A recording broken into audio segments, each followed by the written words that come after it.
Let's get more on this. Stefano Pozzebon is standing by for us in Peru. But first, I want to go to Rafael Romo, who is in Rome. Rafael, good to see you, my friend. So we know he's Chicago-born, and we know he's a lover of the White Sox baseball team. Do we have any clarity so far from what we've heard from him about the direction that he will take the Catholic Church?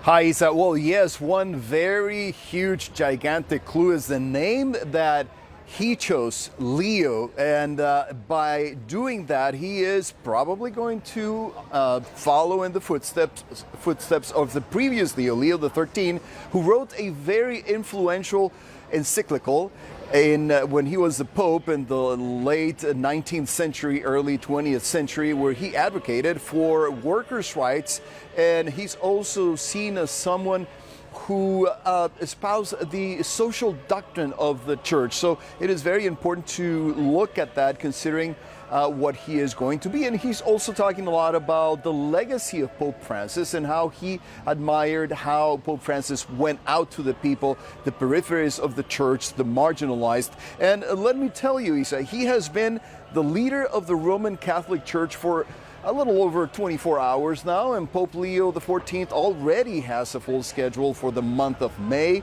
It all began this morning with a Mass at the Sistine Chapel, the same place where he was elected Pope on Thursday. On Saturday, tomorrow, Pope Leo XIV will meet with the College of Cardinals, and on Sunday, he will be reciting the Regina Caeli prayer from the main balcony of St. Peter's Basilica here behind me. Then on Monday, he will answer questions from international correspondents covering the Vatican. But probably the most important event, the highlight of the month, other than his election, of course, will be the Pope's inaugural Mass that will be held on Sunday, May 18th, here at St. Peter's Square. And it will be, we already know because the Vatican announced it will be open to the public. So already a full month of events for the Pope, only a day after he was selected, Isa. Yeah, I'm interested to see as well what his first trip would be, and that would say so much about the direction, of course, he wants to take the Roman Catholic Church. Rafael, stay with us. Let me go to Stefano in Chiclayo in Peru, which I am sure they are celebrating because in many ways he is one of their own.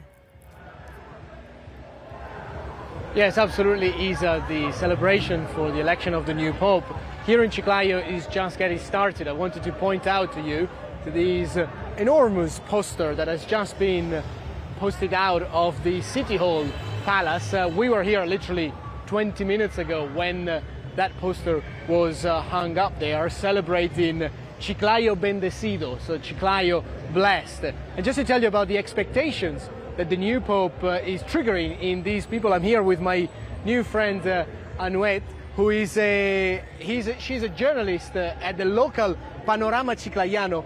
She spoke with the Pope. She had the privilege of interviewing the Pope a couple of times when he was the bishop here. And I'm going to ask about the expectation. ¿Cuáles son las expectativas que el pueblo chiclayano ahora tiene hacia este? What are the expectations that the people around here have for this new Pope? Las expectativas ahora han crecido, han aumentado en gran manera porque el Papa, ex obispo de Chiclayo, era muy espiritual, muy alegre, una persona muy noble. Los feligreses definitivamente se acuerdan de él y les llena de emoción. Era muy sensible a todo en realidad. Se espera que continúe con su labor social sobre todo. The expectations have, of course, risen a lot since the election. She, Anuet here, told me that everybody still remembers of the Pope as a very spiritual but also a very kind person, and that the expectation is for him to continue his missionary work from, of course, from Rome, from the capital of the Roman Universal Catholic Church. Many here remember him as a missionary. We spoke with Anuet. You can see here, Isa, by the way, take a look at this. We have a Pope, Habemus Papa, of course, but Chiclayano, from Chiclayo. Then, of course, Peru being Peru, one of the very first things that they will tell you is that the Pope used to love the goat stew, el arroz con cabrito. That was apparently a local delicacy that he was fond of, and then of course we intend to try out for you, Isa, in the upcoming hours. Very good. Do send me a photo. I want to see that. And of course, it was Pope Francis who appointed him the Bishop of Chiclayo. Thank you very much, Stefano Pozzebon and Rafael Romo, for us in Rome. Appreciate it. Thank you to you both.